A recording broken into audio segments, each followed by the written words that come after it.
Bienvenue. Alors, imaginez un peu la scène. On est début mai et Scott Bessent, le secrétaire au Trésor américain, il est là face à des grands patrons du monde entier. Oui, Et il nous sort une image. Il dit qu'ils ont arraché les mauvaises herbes pour semer l'investissement. Un discours, bon, très très optimiste. très optimiste, oui, mais ça tombe à un moment particulier. Parce que juste avant, on a eu des signaux, disons, plus inquiétants. Ah oui, lesquels? Bloomberg parlait de la pire chute du dollar depuis la crise de 2008, quand même. Et puis, il y a cette fuite des capitaux étrangers hors des bons du Trésor. On parle de 36 milliards de dollars. 36 milliards. En combien de temps? En 2 semaines à peine. C'est pas rien. D'accord. Et c'est là que ça devient intéressant. Aujourd'hui, on va essayer de décortiquer ça en s'appuyant un peu sur ce qu'on a vu dans Destins et Déclins, comprendre ce grand écart, quoi, Exactement. entre cet appel de Bessan, venez investir, et puis tous ces voyants qui clignotent un peu, les tarifs douaniers, le dialogue inexistant avec la Chine. Voilà, la question c'est est-ce que c'est un optimisme solide, fondé, ou est-ce que c'est plutôt une façade pour essayer de tenir bon? C'est toute la question. Parce que Bessan, lui, il présente l'Amérique comme le pôle stable, vous savez, le centre financier mondial, avec des marchés qu'il appelle antifragiles. Antifragile, c'est-à-dire...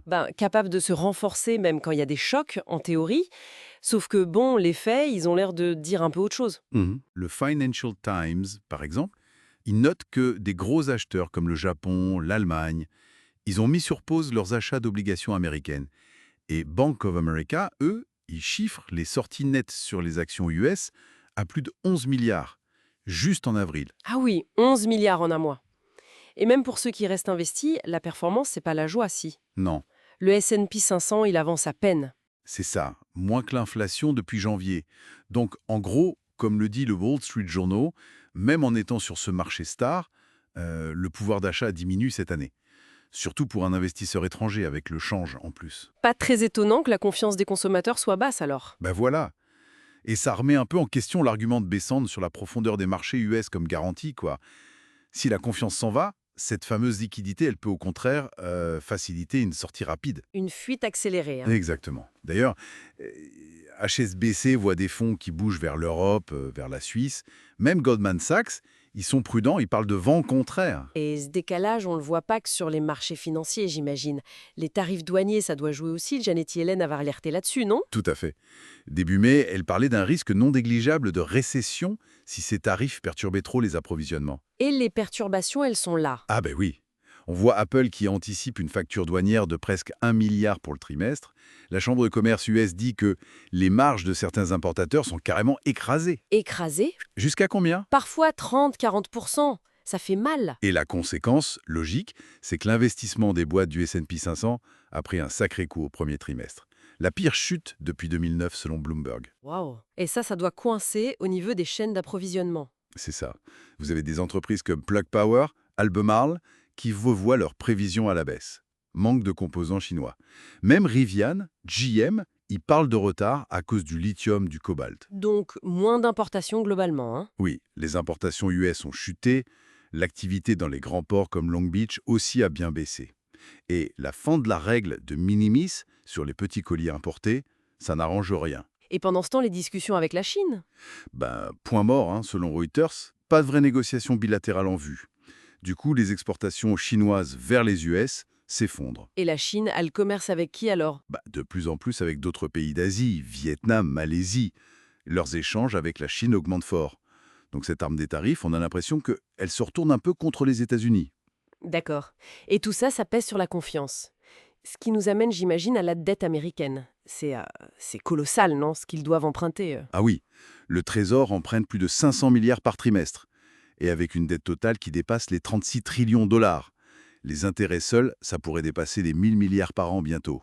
1000 milliards par an. Juste les intérêts. Ça donne le vertige. Carrément. Et le problème, c'est que ça devient plus dur de trouver des acheteurs pour cette dette. Il faut offrir des taux plus élevés pour attirer. On voit que les avoirs étrangers en dette US baissent. La Chine, par exemple. Oui, la Chine réduit son exposition. Et même le FMI s'inquiète un peu du risque au moment de refinancer tout ça. Il y a 1,6 trillion qui arrive à échéance bientôt. Dans ce climat de doute généralisé, on comprend mieux pourquoi tout le monde se jette sur l'or, alors. Exactement. On a vu des mouvements assez fous sur le marché de l'or. Bloomberg parlait de milliards de dollars d'ordre en quelques minutes. Et les banques centrales aussi, hein. Oui, achat record au premier trimestre, d'après le World Gold Council.